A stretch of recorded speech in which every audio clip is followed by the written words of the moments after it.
We are just about 2 weeks away from September, so we all know what that means. September call-ups are right around the corner. Who are some Nationals prospects who could be making their Major League debut this September? I'll discuss.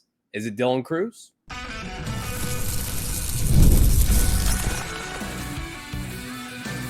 You are Locked On Nationals, your daily Washington Nationals podcast, part of the Locked On Podcast Network, your team every day.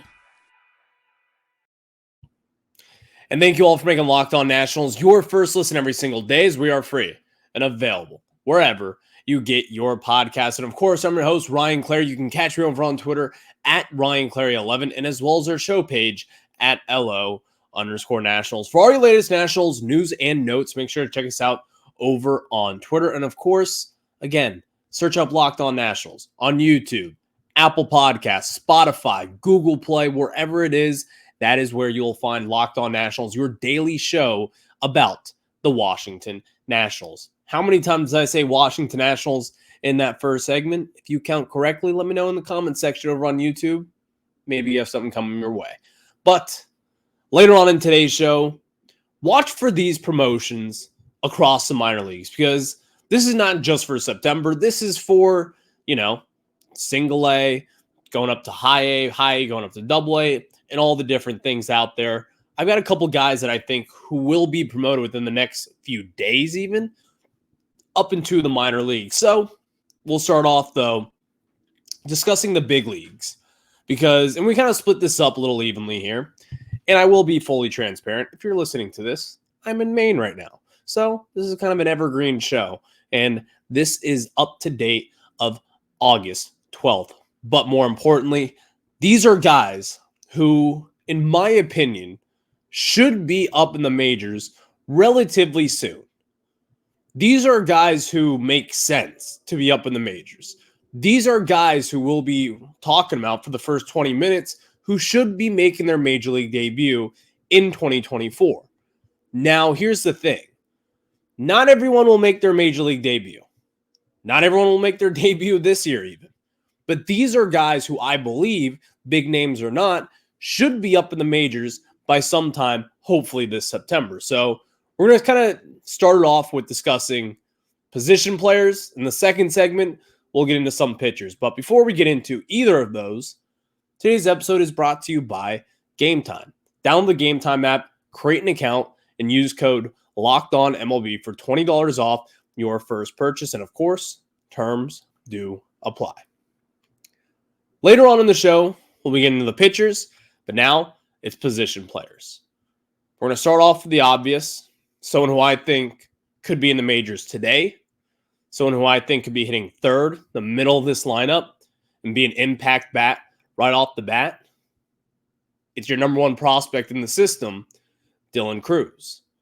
Well, first and foremost, you may be asking, well, what happened to James Wood? He was the number one prospect in all of baseball, according to MLB.com. Oh, not MLB.com anymore, but it was Baseball America, because they update theirs a little bit more frequently. But you understand the point now. Dylan Crews is the number one guy who should be up in the major leagues at this point. Now, some people might say that's a little too soon. Some might even say, let's wait until next year on opening day, or hell, let's wait till the middle of May. Let's see what this kid does.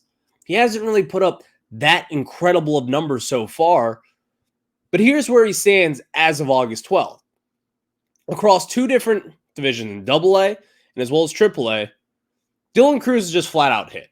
He has been an above average hitter. And I think the slash line that we see now at AAA is very similar to what we will be seeing up in the major leagues. He's got an 809 OPS through 40 games. He's got 6 home runs, 20 RBIs, and he's got now 11 home runs on the 2024 campaign across 91 games in AA and as well as AAA. If you put Dylan Crews in this lineup, again, this is your number 3 hitter. He's not going to strike out that much. He's a gap-to-gap kind of hitter.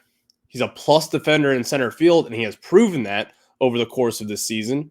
And also, by the way, in 91 games, he's got 22 stolen bases.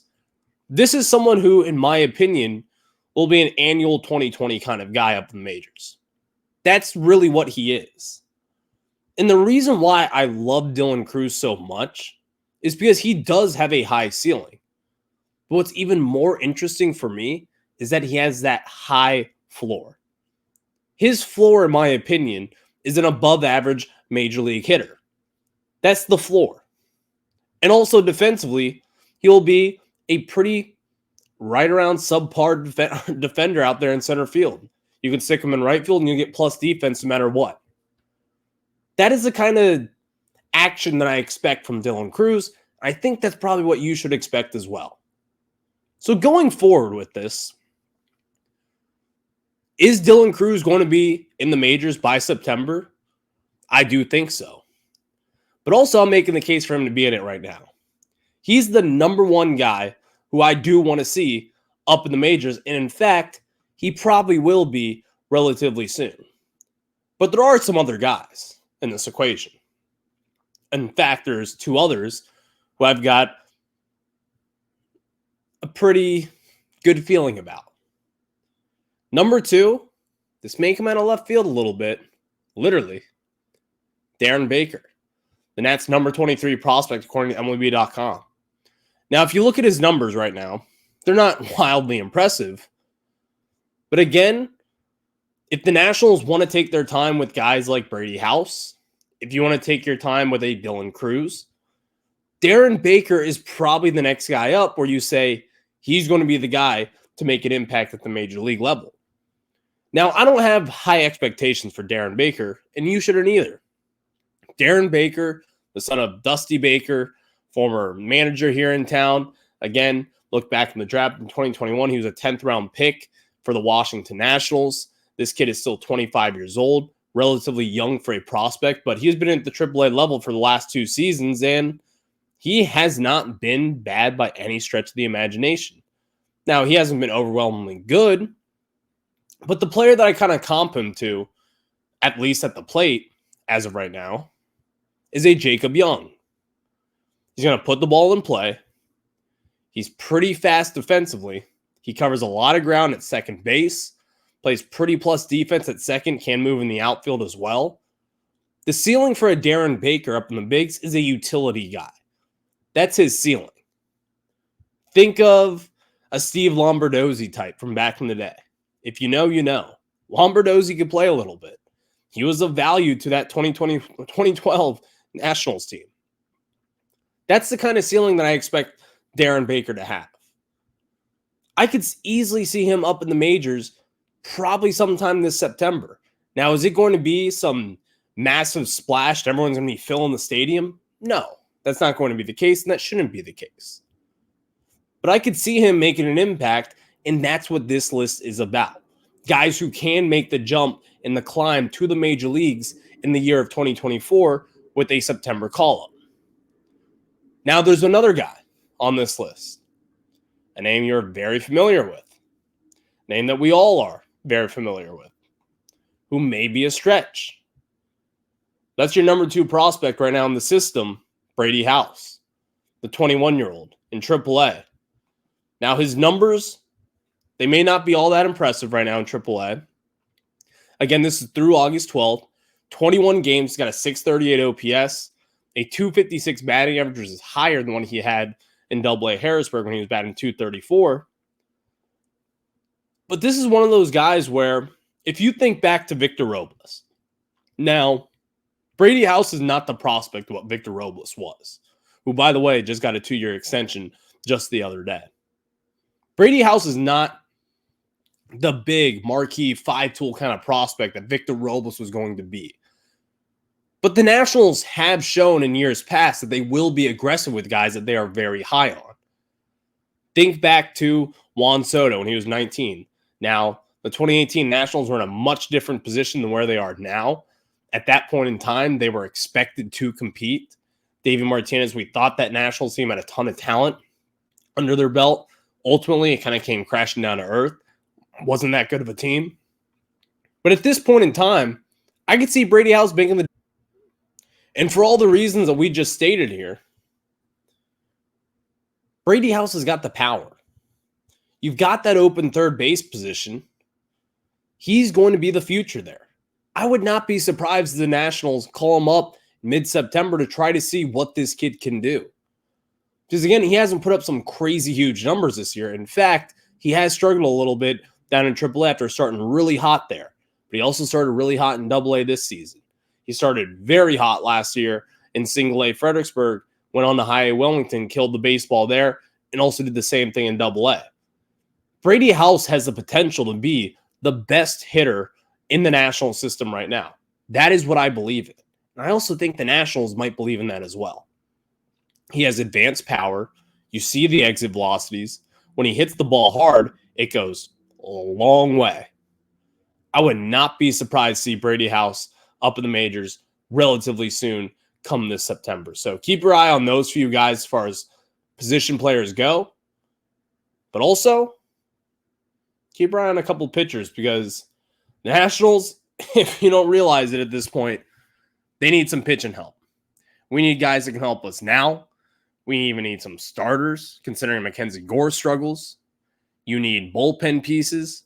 Well, we've got a good mix of a few of those things here as far as pitchers go, so keep your eyes on it. And again, I would expect to see at least two of these guys up in the majors at some point this season. But before we get into it, I'm going to tell you guys about our very good friends over at Game Time. And guys, you may be wondering, what is Game Time? Well, Game Time is an authorized ticket marketplace of Major League Baseball, which makes getting tickets faster and easier, and prices on the Game Time app actually go down the closer it gets to the first pitch. With killer last-minute deals, all-in prices, views from your seat, and their lowest price guaranteed, Game Time takes the guesswork out of buying MLB tickets. And maybe you're headed up to Wrigley Field later on this August, see the Nationals take on the Cubs. Well, I can tell you this. Check out Game Time because they've got their last-minute tickets, their flash deals, and of course their zone deals as well. And they're always easy to find and buy MLB tickets for every kind of event in your area, whether it's a concert, a theater event, whatever it is. Game Time has got you covered. And of course, my favorite feature of Game Time, you get views from your seats. Maybe you're at Fenway Park and there's a pole, or maybe you're at Wrigley, what we're just talking about now. And of course, you can see if there's any obstruction, if there's a pole, because those old ballparks, they've got some poles in your way. You don't want to get those seats right behind it and have no action of the game. Well, Game Time takes the guesswork out of buying those tickets. So you can take your guesswork out of buying MLB tickets with Game Time. All you have to do is download the Game Time app, create an account, and use code LOCKEDONMLB for $20 off your first purchase. Terms apply. Again, create an account and redeem code LOCKEDONMLB for $20 off. Download Game Time today. Lowest price is always guaranteed. Now we get into it with some Nationals pitchers, guys who I want to see and who I think could make the jump to the major leagues this season. We start off with a 2020 undrafted MLB free agent out of the 2020 draft, Virginia Tech, a bullpen piece that I have loved since day one. So it has been very good. Even last year, recovering from Tommy John. The name is Zach Brixey. He is recovering from Tommy John still, 25 years old. This is someone who, in my opinion, would have been up in the majors probably this season, or actually probably even last season, even if he didn't have Tommy John. But he did have Tommy John, was covering for the first half of this season, made a couple of rehab appearances. But so far, again, this through August 12th, Monday, so the show's on Thursday, obviously. There could be a little different numbers here and there. But across rookie ball, where he appeared in one game, went to High A Wilmington, appeared in 8 different games there, and then he went to Harrisburg, where he appeared in 12 games. Zach Brixey has accumulated some very good numbers. And if you look at the Nationals bullpen right now, it's pretty depleted. You don't really have guys you can build off from the future. You just traded away Hunter Harvey. You just traded away Dylan Floro. Other than that, you've got Kyle Finnegan, who's your all-star closer. You've got Jose Frere. There really isn't that much out there. The Nats need bullpen help, and especially from young guys who have made an impact before at the minor league level, and Zach Brixey is doing that so far this season. This guy has a fastball that rides up in the upper 90s, and again, you've seen him absolutely dominate basically at every single level that he has been at, from rookie ball all the way to AAA. Zach Brixey is one of those guys where I'm just waiting for him to get the call up to the majors. I'm not expecting some massive 8th inning arm from him right away, but I think his potential is just that. Someone who could be an 8th inning guy, your setup guy, your Hunter Harvey of senses over the last few seasons. You've got holes in the bullpen. I think Zach Brixey, with a nice little mix of his fastball, he's got a really good curveball as well that you've seen with plus movement on it. He's got a solid changeup as well. If he develops a 4th pitch and does it at a high rate, I could see Zach Brixey up in the bigs really making an impact for this bullpen down the line. But this is going to be one of the first guys that I would love to see as far as pitching prospects go, make that next jump up into the major leagues. Now, of course, we did say there are other guys in there. So let's talk about it. Your kind of breakout pitcher so far this season, your 18th round pick back in the 2022 MLB draft out of USF. You know the name. We've talked about him. That's Brad Lord. Across High A Wilmington, Double A Harrisburg, and as well as Triple A Rochester, he has gotten the job done. In 21 starts so far this season, in 116 innings pitched, he's got 116 strikeouts. He's got a .215 batting average against. He's got 116 Ks. He's only got 90 hits in those 116 innings, 41 walks as well. He's got a 1.13 whip on the season. We've talked about it. Patrick Corbin, you know what to expect with him. Mackenzie Gore, I would not be surprised to see the Nationals kind of shut him down for the season, sending him down to AAA and seeing what the guy can do and really fixing his stuff. You're not competing for anything. Well, in that time frame, if you do decide to send Mackenzie Gore down, or if there's an injury, or you want to go to a 6-man rotation, Brad Lord is at the forefront of guys who I want to see. We talked about this with Bobby Blanco last week. I don't think you're going to be seeing Cade Cavalli this year. You're certainly not seeing Josiah Gray, who's getting Tommy John surgery. You probably won't see him until this time next year, maybe even later, depending on how the Nationals are doing. Brad Lord is now that guy who he's your sleeper prospect. And again, the ceiling isn't all too high, but it's hard to ignore the fact that this guy has dominated at all 3 levels so far this season. Starting in High A Wilmington, where he only appeared in 1 start, pitched 4 innings, 0 hits. He walked 6 guys, but had 3 strikeouts. Then he immediately got pushed up to Double A Harrisburg, where he was absolutely dominant. He was your Nationals' best pitcher so far, really outside of Travis Sikora and Harleen Susana for the last few months here. Brad Lord is someone who I would love to see kind of make that climb up into the majors in 2024, and I do think this will happen. Now, what will be the corresponding move? Will it be an injury? Will it be a 6-man rotation? I'm not quite sure yet, but I can pinpoint this. Davey Martinez, he's going to want to stretch some guys out. You have to at this point. You're going to want to see Jake Irvin get some extra S as he continues to push his innings for really, he's never pitched as many innings as he has this season. So you're going to want to see him stretched out a little bit. You're going to want to see Mackenzie Gore, Mitchell Parker, DJ Hers. There's a lot of young, valuable arms in this system. They're going to look at September and say, we're going to go to a 6-man rotation. And I think Brad Lord will be that 6th man. And maybe if he puts together a pretty few decent starts here up in September or even earlier than that, then we can start talking about Brad Lord being a potential big-time prospect within the Nationals going into 2020 or 2025 rather. The year's climbing us. There's that. So Brad Lord, keep an eye on him as the Nationals continue to develop him, but there also is someone else. And that name, you may be wondering, who is it? Another relief guy, Orlando Rabalta. So far in the season, and again, a 12th round pick back in 2019, the 26-year-old out of Florida State, he continues to just pitch really well out of the bullpen. And again, so far this season, at 2 different levels, he has been pretty damn solid. 41 appearances and 45 1/3 innings pitched. He's got 67 strikeouts to 22 walks, a 193 batting average against, and a 117 whip. Again, the Nationals, as far as pitching goes, they have never been in a better spot than where they are right now, even dating back to the Steven Strasburg days. These are guys where, are they going to be huge impacts up in the majors? that's still undecided at this point. But I can't help but realize this. Guys that the Nationals have brought up. Jose Ferrer, who struggled with injury early on this season, but still, I really have a lot of faith in him getting his act together going into 2025 and being a big bullpen help. Mitchell Parker, while he has been struggling here recently, he has still put together a very impressive season that I did not see coming. DJ Hurd as well. He has been the Nationals' best pitcher for the last few weeks here. Jake Irvin, dating back to last year, again, someone we did not expect to really make that big of an impact, and now he's at the forefront of this rotation, and he's looking like a middle rotation guy, even on a good postseason team.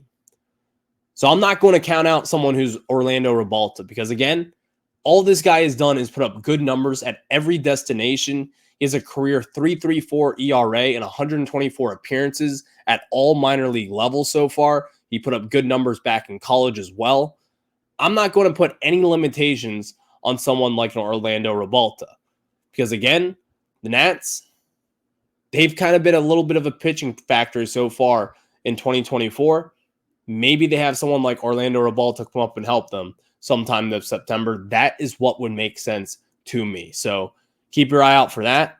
But until then, we'll see what the Nationals decide to do. Just got about 2 weeks until that. Now, let's get into some minor league guys. Who are some guys that I want to see make the climb from, high A Wilmington to double A to triple A, low A to high A, rookie ball to single A Fredericksburg? What? Well, I can tell you guys this. There are a couple interesting names out there. Well, before we get into those intriguing names, we got to tell you guys about some of our very good friends over at PrizePicks. And guys, we've talked about PrizePicks before, but you just may not know exactly what it is. PrizePicks is a daily fantasy made easy just for you against the numbers. You can pick more or less on player stat projections. Like maybe you want to go tonight with the Yankees game. You want to go more hits on Aaron Judge or less hits on Juan Soto. It does not matter. You can do the Nationals. You can do the Yankees. And of course, there are other sports as well, whether it's soccer, basketball, the WNBA, and of course, PrizePicks is the easiest way to play daily fantasy sports, and getting started is so simple. You just have to register for an account, and when you do register for an account, I can tell you this, it's very, very easy. And of course, play daily fantasy sports. Go to prizepicks.com/LockedOnMLB and use code all lowercase LockedOnMLB for a first deposit match up to $100. Again, prizepicks.com/LockedOnMLB and use code all lowercase LockedOnMLB for a first deposit match up to $100. Again, use prizepicks.com/LockedOnMLB, and that is where you'll find your PrizePicks entries. Until then, let me tell you guys about our friends over at Liquid IV. And of course, we've talked about this before. When you're taking in America's pastime, whether you're at Nationals Park, Wrigley Field, Yankee Stadium, AT&T Park, whatever it is, you can get hydrated with Liquid IV. And of course, get hydrated with electrolytes, essential vitamins, and clinically tested nutrients from the #1 powder hydration brand in America, because summer and baseball just go together like Liquid IV and indulgent hydration. And of course, you can blast off the iconic summer flavor of popsicle, firecracker, and festive blend of citrus-fueled lemon, lime, tart cherry, raspberry flavors. Of course, you can find all your favorite flavors on the website, from acai berry and lemon lime to my favorite pina colada. But even more so than that, you've got good vitamins in there. I take it before I work out. I feel great during my workout, and then to get back to my normal self, I take a little bit more Liquid IV. I split it up just like that. And of course, you don't want no more thirsty summers when you indulge in hydration with Liquid IV. It gets hot out there, so all you have to do is get 20% off your first order of Liquid IV when you go to liquidiv.com and use code MLB at checkout. That's 20% off your first order when you shop Better Hydration today using promo code MLB at liquidiv.com. Now let's talk about guys who I want to see make the jump from the minors to another minor league affiliate. We start off with the obvious. We just had on yesterday, Eric Bach from the Fredericksburg Nationals. I want to see Travis Sakura get the bump up to high A Wilmington. And he brought up a very interesting point in yesterday's show. If you missed it, I'll give you the pin notes here, but I highly encourage you to check that out with Eric. He gives you some very good insight on what the Nationals might be thinking on what the Nationals really have done in years past. But Travis Sikora, a 20-year-old right now, a third-round pick out of high school in last year's draft, he has been your Nationals' most exciting prospect and really breakout prospect of 2024. It's time to see him get the bump to high A Wilmington. I want to see this kid on a fast track to the majors. I'm not expecting him to make a major league debut next season, but also I'm not going to rule out opening day of 2026. That's the kind of impact that Travis Sikora has had. He should be in high A Wilmington. He's only 20 years old. He's still really young, but you see the advanced stuff. You see the strikeout rate. You see the walk rate. You see the sub 1.0 whip. This kid is legit. What else do you have to see? What other is there to develop at this point in time? He just came off a no-hitter. He's on a no-hit streak right now. He's come 6 perfect innings his last time out. And in his last start before that, he also gave up no hits. This kid is legit. I would love to see him up in high A Wilmington. I'm sure the Nationals would as well. I think it's time to start calling for that because this kid can make a difference easily and easily make the jump to high A Wilmington. And if he dominates there over a few starts, we're talking about him being a top 50 prospect in all of baseball, maybe even more than that. So we'll discuss that later on. But also, his running mate, used to be running mate, by the way, Harleen Susanna, the flamethrower. Get him up to Double A. I think if Sikora gets the bump up to high A, you will see Susanna be sent up to Double A. And I would not be surprised if those are the corresponding moves, by the way. Susanna deserves to be up in Double A. He has proven it that this kid is, again, he is a kid, 20 years old, just turned 20, by the way, 102 miles per hour. His command is in check. He's still pumping his fastball. He has taken a little bit more leadership as well. I would love to see Susanna up to Double A here at some point. And those are the two guys who I am just fascinated right now with the national system. You've got a lot of guys who are knocking on the doors of the big leagues, like Dylan Cruz, Brady House, guys that we just followed in the second segment as well with pitchers, as far as Brad Lord goes. But Sikora and Susanna, these are the two guys who I think could make that jump really soon. And honestly, it just makes sense at this point. So what will the Nationals do? Hopefully, they'll get those guys up to the majors, or not to the majors, to their next affiliate. Susanna up to Double A Harrisburg, and Sikora, high A Wilmington. That's just what makes sense to me right now. So thank you all for making Locked On Nationals your first listen every single day, as we are free and available wherever you get your podcast. I will catch you guys on the flip side. Enjoy some baseball. Enjoy the weather. I'll see you tomorrow's show. Have a good one.